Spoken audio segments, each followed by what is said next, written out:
Bonjour et bienvenue dans cette vidéo polynôme du second degré. Ici, on va apprendre à tester une ou des racines. Ça va dépendre après des exercices que vous aurez.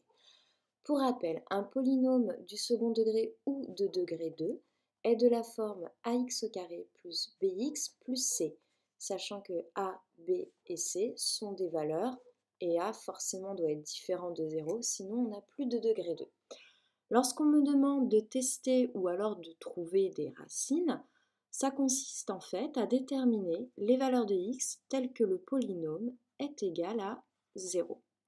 On peut avoir plusieurs propositions, soit on va avoir aucune solution, c'est-à-dire qu'il n'y a aucune valeur de x qui vérifie cette équation, soit je peux avoir une unique solution qu'on va appeler une racine double, c'est-à-dire qu'il n'y a qu'une seule valeur qui permet d'avoir le polynôme égal à 0, ou alors on peut avoir deux racines, c'est-à-dire deux solutions possibles pour x qui vérifient cette équation. On va partir sur un exemple, ça va être beaucoup plus concret pour vous. Ici, nous avons le polynôme dont l'expression est 2x au carré plus 5x moins 3. On me propose deux racines. La première, x1 égale moins 3. La deuxième, x2 égale 0,5. Donc l'idée, ça va être de tester, de vérifier si ces racines sont solutions de l'équation. Je vous rappelle, f de x égale 0. Donc il faut vraiment faire le lien, hein. Les racines, c'est lorsque du coup mon polynôme est égal à 0. Donc la première chose à faire avant de tester les solutions, moi je vous conseille, c'est déjà de bien identifier où sont positionnés les x. Et je vais déjà, dans un premier temps, remplacer x par la valeur de la première racine qui ici est de moins 3. Donc je vais calculer finalement la valeur de la fonction de mon polynôme quand x ici est égal à moins 3. Donc vous voyez, déjà, je vais remplacer le x par moins 3. Et donc, dans mon expression, à chaque fois que je vais rencontrer x, je vais le remplacer par sa valeur correspondante pour tester. J'ai donc 2. Alors, je rappelle qu'entre un nombre et x, on a toujours une multiplication. Donc, 2 fois moins 3. Alors, attention, hein, ici, le x, il est au carré. Donc, il ne faut surtout pas l'oublier lorsque je passe en calcul. Plus 5 fois moins 3, et je continue mon expression, moins 3.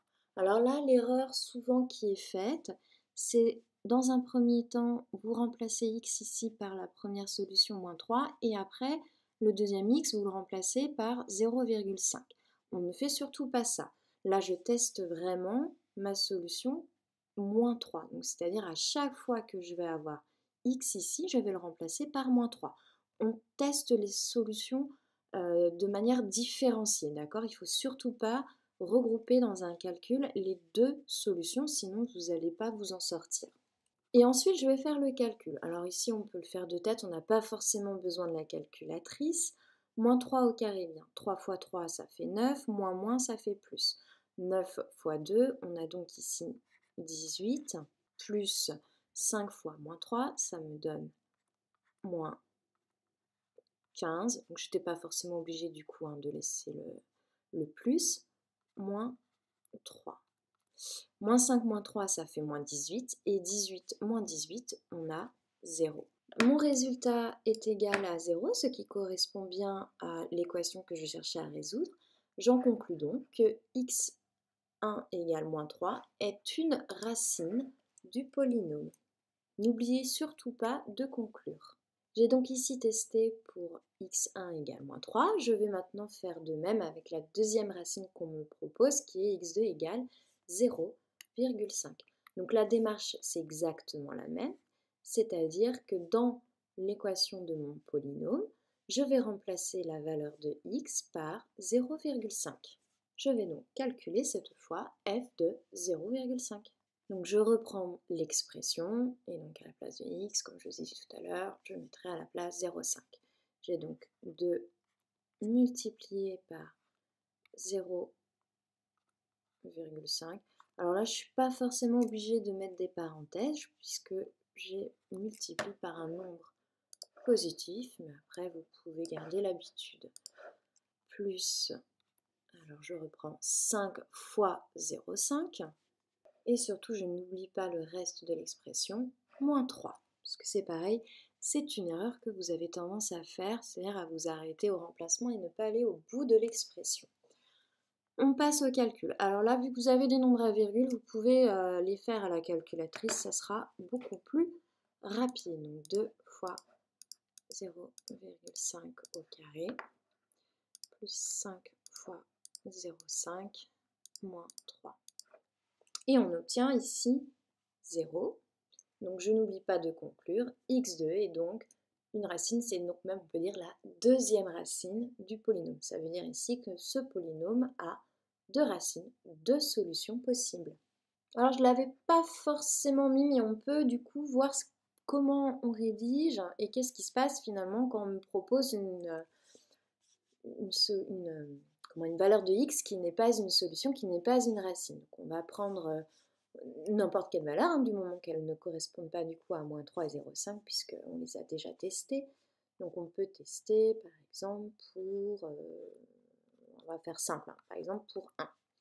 J'identifie bien mes x et je vais donc cette fois dans mon expression remplacer x par 1. Donc on va calculer f de 1.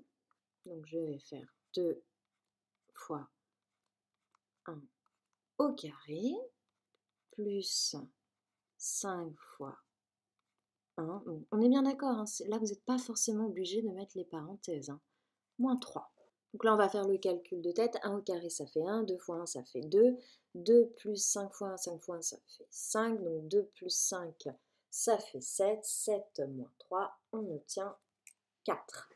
Donc ici on constate que le résultat est différent de 0. Donc x égale 1 n'est pas une racine. f de 1, je peux le rédiger comme ça, différent de 0 puisqu'il vaut 4.